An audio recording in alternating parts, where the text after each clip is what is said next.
BRS పార్టీకి తిరుగులేదు అనుకున్నారు, జాతీయ పార్టీగా మారబోతుంది అనుకున్నారు.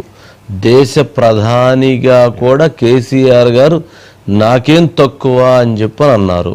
అలాంటి అవకాశం కూడా ఎందుకు లేదు అని అన్నారు. అలాంటి బీఆర్ఎస్ పార్టీ ప్రస్తుతం ఎటువంటి రాజకీయ సంక్షోభాన్ని ఎదుర్కొంటుందో మనం చూస్తున్నాం. మరి అలాంటి బీఆర్ఎస్ పార్టీ అలాంటి రాజకీయాల్లో ఊహించామా? మరి అలాగే టీడీపీ పార్టీ కూడా ఒకప్పుడు ఇక్కడ ఉమ్మడి రాష్ట్రంలో తెలంగాణలో చాలా అత్యధికంగా నడిపించినటువంటి పార్టీ.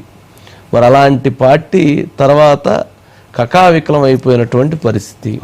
ప్రస్తుతం చాలా అచేతన వ్యవస్థలో ఉన్నటువంటి పార్టీ. ఇప్పుడు ఆ పార్టీకి బీజేపీ, టీడీపీ, జనసేన ఎన్డీఏ కూటమి ఎలా ఉందో అలాంటి కూటమి ఏడ గనక ఫామ్ అయితే, ఏడ గనక అలాంటి కూటమి గనక వర్క్ చేసే పనికైతే, రన్ అయ్యే పరిస్థితి ఉంటే రాజకీయ సమీకరణాలు చాలా వేగంగా మారతాయి. ఏదైతే బీఆర్ఎస్ పార్టీలో ఉన్నటువంటి టీడీపీ క్యాడరు టీడీపీలోకి వచ్చే అవకాశం ఉంది, లేదా బీజేపీలోకి వచ్చేటువంటి అవకాశం ఉంది. అలాగే బీజేపీ స్ట్రాంగ్ అయ్యేటువంటి పరిస్థితి ఉంటుంది. ఎందుకనంటే అక్కడ భవిష్యత్తు ఏందో అర్థమవుతున్నప్పుడు, అక్కడ భవిష్యత్తు ఏందో తెలిసిపోతున్నప్పుడు ఎవరు కూడా ఆ బావిలో దూకరు, పక్కకి వచ్చి వెళ్ళిపోతారు. రాజకీయాలు ఇంకా ఈజీ. అట్నుంచి ఇటు మారేం, ఇటు నుంచి మళ్ళీ నా పుట్టింటికి నేను వెళ్ళానంటారు.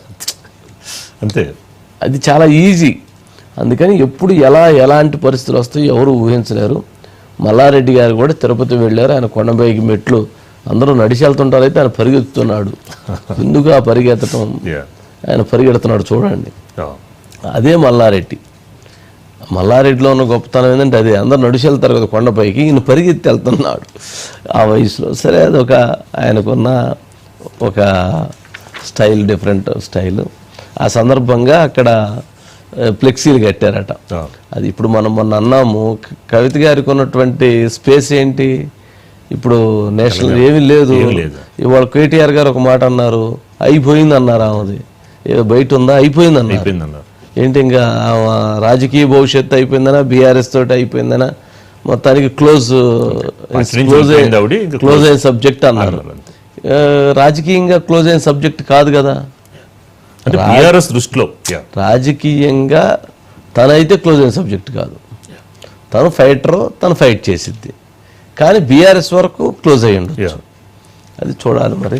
Right sir, right. Thank you Raju garu. Thank you Vamsi garu. Thank you once again. ఇవి ఇవాల్టి సూపర్ ప్రైమ్ టైం విశేషాలు. మరి కాసేపట్లో మహా స్ట్రైట్ పాయింట్ ప్రసారం అవుతుంది. చూస్తూనే ఉండండి మహా న్యూస్.